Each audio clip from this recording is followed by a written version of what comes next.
특히 국가건강검진은 정말 최소한이에요. 거기서 이상이 나온 사람은 망가진 사람이라고 봐야 돼요. 그래서 건강검진을 하실 때 좀 하세요. 최소한 50대가 넘으면 꼭 좀 해라. 이런 건 할 필요 없다. 이렇게 말해주는 게 나을 것 같아요. 제일 할 필요가 없는 게 나는 그거라고 생각해요.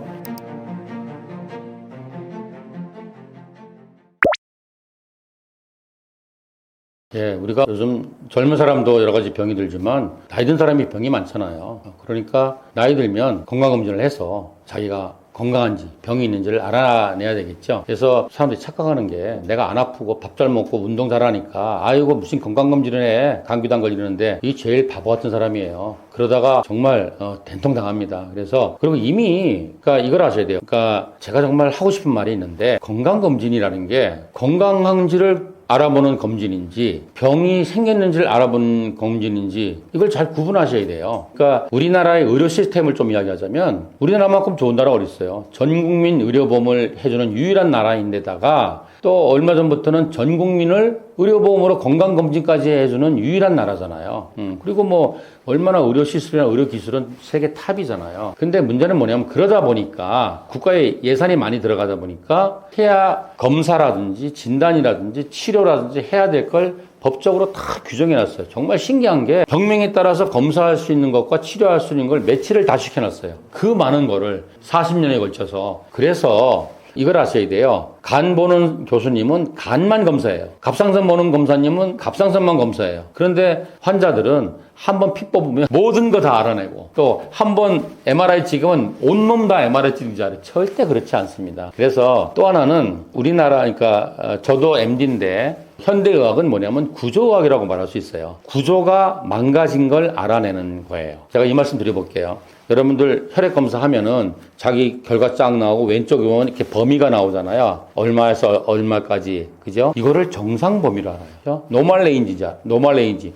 아, 요 안에 들면 난 정상이야. 합격이야. 이렇게 알아요. 자세히 보세요. 거기 뭐라고 써냐면 참고치라고 써놨어요. 레퍼런스 레인지예요. 무슨 말이냐 하면은 뭐 예를 들어서 뭐 혈중 단백질 농도를 쟀다. 그랬을 때 뭐 6.6부터 뭐 7.4까지가 참고치에 들어간다. 그건 무슨 말이냐면 우리나라 사람들을 혈중 단백질 농도를 재니까 정규분포가 나올 거 아니에요? 그랬을 때 그 95%가 그 안에 든다는 얘기예요. 그러니까 뭐 6.4보다 낮은 사람은 극단의 2.5%죠. 또 7.4보다 많은 사람은 극단의 2.5%죠. 이 정도 되는 사람은 뭔가 망가졌을 거야. 그래야지만 뭔가 그 다음 정밀검사나 치료를 해줄 수 있는 거예요. 예를 들어서 공부혈당이 99까지가 정상이다. 99, 98, 97 나오면은 조심하시고 다음에 검사해 보세요. 뭘 어떻게 조심하라는 얘기야. 그러다가 뭐 103 나왔어. 그러면 환자 대접해 주는 거예요. 어떻게 대접해 줄까요? 약 처방하는 거예요. 이거를 잘 아셔서 건강검진이 나한테 어떤 의미가 있고 나를 어떻게 도와주는가를 본인이 판단하셔야 돼요. 그래서 대학병원 같은 데는 이제 구조의학이라 그러면 이제 우리 같은 의사를 기능의학이라 그래요. 기능을 좋게 하는, 기능을 치료하는 이런 의사인데 한번 생각해 보세요. 레퍼런스 레이지는 우리나라 인구의 95% 안에 드는 거예요. 그러면 우리 아이가 공부를 하는데 한반 100명 중에서 95등까지만 하면 오케이인 거예요. 안 그렇잖아요. 그죠? 95등 하는데 아유 잘했다 이런 부모가 어디 있어요. 뭐 인터넷 강의를 듣게 하든지 학원을 보내든지 뭐 이렇게 해가지고 뭐 70등, 60등, 50등 그래도 50등 안에는 들어야지. 그래서 우리는 옵티말 레인지라는 걸 생각합니다. 최적치. 그죠? 이만큼이 아니고 요 안에 들어와야 돼. 그래서 여기 들을 때부터 우리는 치료를 하는 거예요. 예를 들자면 당뇨 전 단계라고 그러잖아요. 우리가 당화혈색소라고 그래서 상뇨혈 평균 당을 보는 게 있어요. 이게 당뇨 전 단계 그러면 조심하세요. 그래요. 뭐 어떻게 조심하라는 거야. 근데 우리는 당뇨 전 단계부터 치료를 하는 거예요. 그러니까 예를 들어서 우리가 오늘까지는 건강하다가 내일부터 탁 환자가 돼. 이런 사람은 없어요. 그 중간에 일정 기간이 있어요. 그걸 미병 기간이라고 그래요. 뭔가 제대로 안 돌아가. 뭔가 불편하고 이상이 있을 것 같고 검사하니까 뭐 당뇨기가 있다 그러고 콜레스테롤도 좀 위험하다 그러는데 치료를 안 해줘. 왜냐면 우리나라는 치료하려면 그 참고치를 벗어나야 되는 거예요. 그런데 미병 기간에 우리가 치료를 하면 다시 옛날의 나로 돌아갈 수가 있어요. 그런데 미병 기간을 지나서 병리학적으로 환자가 돼버렸어. 망가졌어. 그러면 아무리 노력해도 옛날의 나로는 못 가고 그때부터는 치료가 뭐냐면 약 먹어가면서 식이하면서 운동하면서 관리해 간다. 용수철도 그렇잖아요. 탄성하게 내에서는 다시 돌아오지만 이렇게 쫙 늘어나면 다시 안 돌아오잖아요. 그래서 건강검진, 특히 국가건강검진은 정말 최소한이에요. 거기서 이상이 나온 사람은 망가진 사람이라고 봐야 돼요.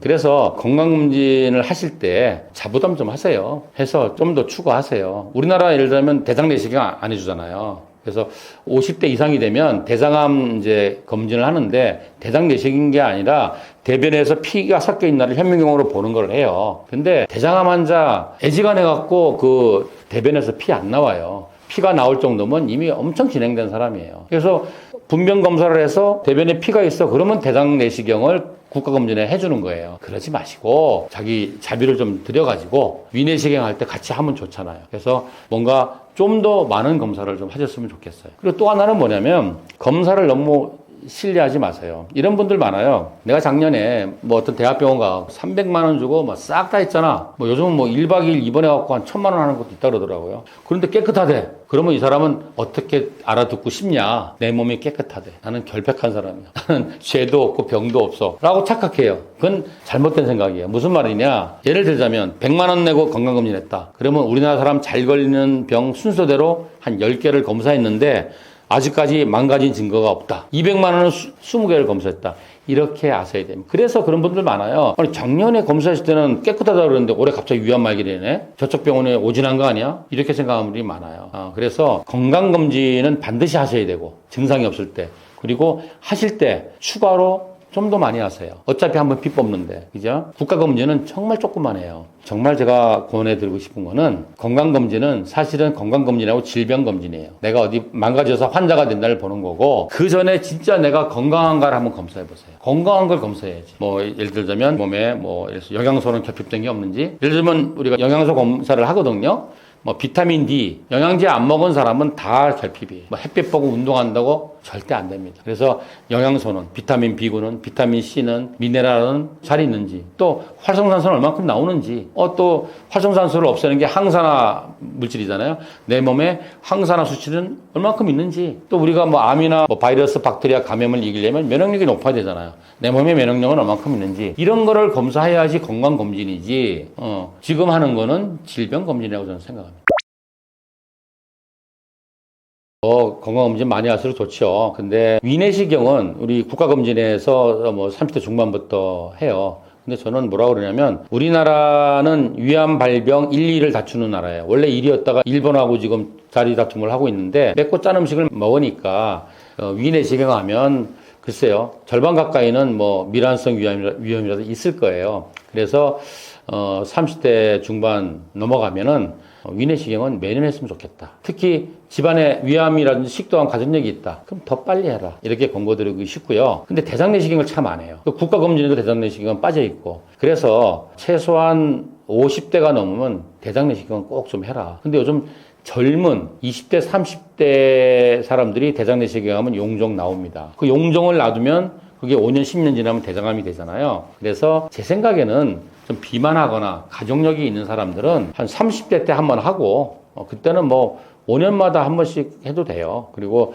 원래 대장내시경은 학계 권고사항은 1, 3, 5라 그래요. 그래서 첫 번째 대장내시경을 해서 용종이 없는 사람은 5년마다 해라. 그리고 용종이 있었다. 그러면 3년마다 해라. 그리고 어떤 리스크 팩터가 있거나 가족력이 있으면 매년 해라. 뭐 그렇게 돼 있어요. 대장내시경 요즘은 예전보다 훨씬 하기가 수월해요. 그래서 대장내시경 꼭 해보세요. 우리나라가 전 세계 대장암 발병 1위 국가입니다. 그래서 이제 국가건강검진이 아니고 종합병원이나 대학병원에서 하는 이제 건강검진 중에서 거기 리스트를 보면은 너무 많아요. 그래서 제 지인들이 찍어달라고 연락 많이 와요. 근데 저도 헷갈려요. 너무 많아가지고. 그리고 이걸 또 패키지로 묶어놔가지고 이거 하려고 하면 또 이게 안 돼. 그래서 제가 이렇게 얘기해요. 다 하고 이런 건 할 필요 없다. 이렇게 말해주는 게 나을 것 같아요. 그래서 제일 할 필요가 없는 게 나는 그거라고 생각해요. 자기가 평소에 허리 아프다고, 목 아프다고, 디스크 있나 알아보려고, 건강검진에서 목, 허리, CT나 MRI 찍는다.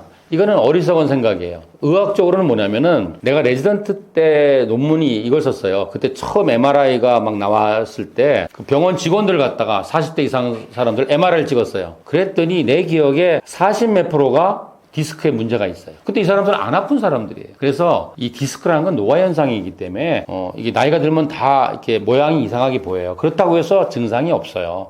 그래서 찍을 필요가 없고 얻는 게 없다는 얘기예요. 두 번째는 건강검진을 하면 이게 의료보험이 안 돼요. 100% 자부담이에요. 비싸잖아요. 근데 만약에 자기가 목이 아프고 뭐 허리가 아프고 다리가 땡기고 그래서 정형외과 가서 치료를 했는데 정형외과 원장님이 이거 CT나 MRI 찍어봅시다라고 오다를 내리면 의료보험으로 찍을 수 있어요. 그래서 건강검진에서 척추 CT나 MRI 찍는 거는 아무 의미가 없다. 또 사람들이 그래 한 번에 모든 암이 있날 아는 게 패시티래. 그러니까 패시티 한 방에 찍을래 그러는데 이것도 어리석은 생각이에요.